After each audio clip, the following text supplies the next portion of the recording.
most perhaps, certainly many well-born young Englishmen, British men, and some women, a smaller number, but some, when they were young adults, would undertake the European Grand Tour.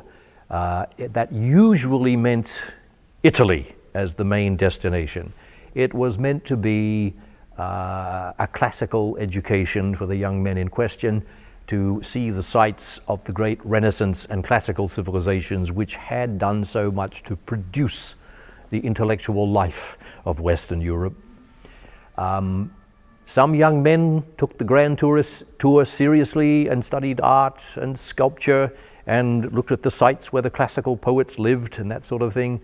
But Boswell turned his tour of Europe into a highly unorthodox version of the Grand Tour. First of all, he got into the company of a venerable old Scotsman and a former Jacobite, George Keith, the Lord Marischal.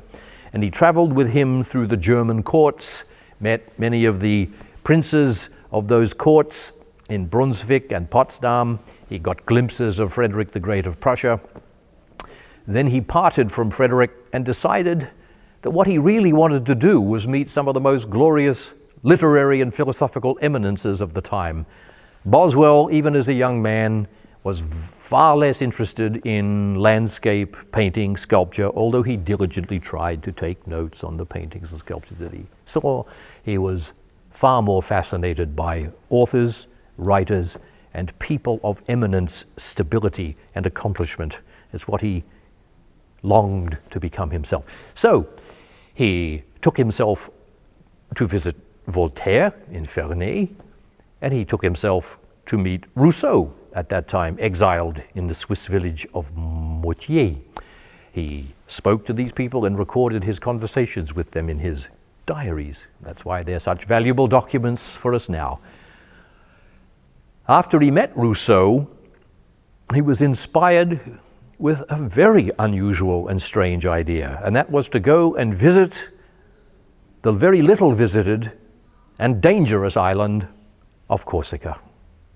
The main purpose of Boswell's quest was not so much the island, but the illustrious leader of the insurgents, Pasquale Paoli. And Boswell came to Corsica, traveled to Corte, found that Paoli wasn't there, that he had moved off to the little village of Solicaro. Boswell got himself all the way there and managed to secure interviews with Paoli, wrote down what he said in his diaries. And at some point after his return, or during his return to Scotland, we don't know the exact point, he decided he would turn this aventure into a book, which he duly did, an account of Corsica and memoirs of Pasquale Paoli, which was published in 1768 and became a runaway bestseller and brought great fame in Europe, both to General Paoli and to the young author himself. It was translated into several European languages, came out in a second and then a third edition within a year of its publication, and established Boswell's reputation as Corsica Boswell. What Boswell brought to a British readership in the figure of Paoli was a form of enlightened political leadership. What Paoli had done in the very short period of his administration was remarkable, even now, when you just list them: a press, a university, a navy, a mint, a version of universal suffrage, not entirely universal, but certainly a more modern form of voting than other places had had. And above all, a version of a democratic constitution in which the people declared a self-sovereignty, not answerable to any higher authority than themselves, and the separation of powers. As Britain thought of its own future and what relationship would exist between its own parliament and the monarchy, what sort of rule it would continue to have over its own colonies in America and elsewhere. As Britain was contemplating those things, here was a beam of very interesting light. Look at the way General Paoli had done things in Corsica. This is very well worth thinking about. That is very much part of the reason Pauli was received so well by all members of the political spectrum, across the whole spectrum, Whig, Tory. Boswell created a climate of admiring appreciation in Britain.